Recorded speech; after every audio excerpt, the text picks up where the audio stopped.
Je crois qu'on est parti sur une petite story time. Je vais vous expliquer comment j'ai fini comme ça. Donc déjà ça s'est passé hier, je pense que je vous posterai la vidéo demain. Mais du coup ça s'est passé hier et c'est vraiment débile hein. Genre ceux qui sont sur Snap, bah vous êtes déjà au courant. Mais pour les autres je vais vous raconter un peu déjà ce que j'ai et ce qui s'est passé. Déjà c'est un peu, en fait la chute elle est très gênante parce que c'est une chute en fait, je suis tombée. Et dites-vous que j'aurais pu avoir bien pire, j'aurais pu me casser les fesses. En face de ma chambre il y a 3 petites marches mais qui sont assez épaisses. Et genre en fait hier... C'est vraiment débile, il faisait nuit, il y avait personne chez moi, ma mère elle était au sauna, donc elle était en train de faire un sauna, enfin tout le monde était là mais genre il y avait personne dans le salon.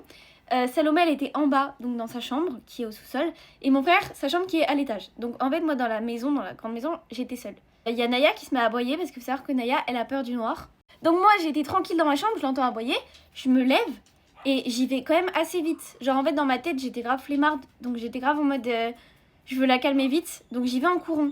Quand je vous dis que j'ai dévalé les 3 marches, c'est-à-dire que j'ai pas fait une pirouette ou quoi. Genre en fait, dès que j'ai posé mon pied sur la première marche, je suis tombée. J'ai senti que je tombais en arrière. Donc en fait, je me suis redressée pour pas m'éclater en arrière en fait. Le fait c'est que j'ai glissé sur la première marche. Donc là, j'ai commencé à tomber. Et en fait, c'est mes fesses qui ont tout pris, presque, heureusement. Sauf que moi, j'ai voulu me rattraper.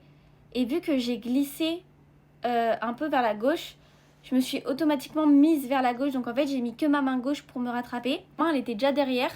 Et si je vous mime avec cette main là, bah, en fait j'ai pas eu le temps de la ramener. Donc mon poignet il s'est tordu comme ça et mon coude est parti avec. J'ai allé les 3 marches avec mon épaule, avec tout le truc qui était en arrière quoi. Donc ma main elle est restée coincée là-bas. Et mes fesses, elles ont pris cher. Genre quand je vous dis que j'ai eu trop mal, c'est qu'au départ je ne pouvais plus me relever. Donc moi comme une idiote j'ai appelé tout le monde. Sauf qu'il y avait personne dans la maison. Juste la dernière marche, bah les autres marches elles m'ont tapé en haut de la colonne vertébrale. Ça m'a fait trop mal. Donc au départ j'avais des bleus et tout, je pense que j'ai des bleus aussi mais bon. Le coup je l'ai senti, après je le sentais presque plus.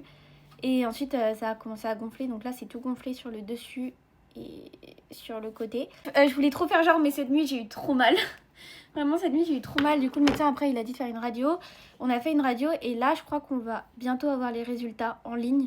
Parce qu'en gros le radiologue il a dit qu'il voyait une fissure, enfin une ou 2 fissures. Du coup il a dit direct de mettre, enfin il a dit qu'il fallait mettre une attelle.